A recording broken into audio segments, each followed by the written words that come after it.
think Baidu comes instantly to my mind, and I still remember what the then CFO Sean Wang did. I mean, we organized the one-on-one non-deal roadshow in June '07, and he went to New York, London, and Frankfurt, and their price was in the region of the 200.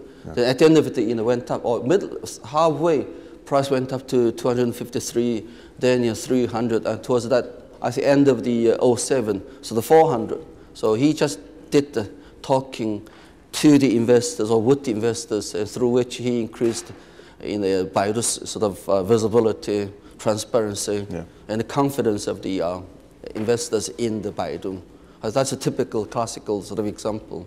I think, well, then they are the leader, and we do have the sort of second tier sort of companies doing that particular job well, but I think on average none of them can match the extent that Baidu has achieved. Although, I mean, Changyu sort of, which came to Nasdaq in April, and their stock price is doing very well, but it's still a bit early, but they are having the benefit of the experience on Nasdaq, and through which they also did some of the investor relations. So therefore their IPO went successfully, as everyone knows.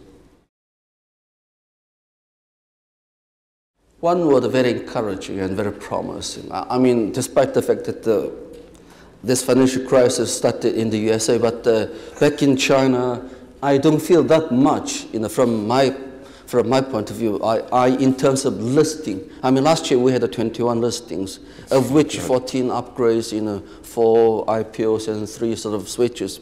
And this year we still got a very strong pipeline.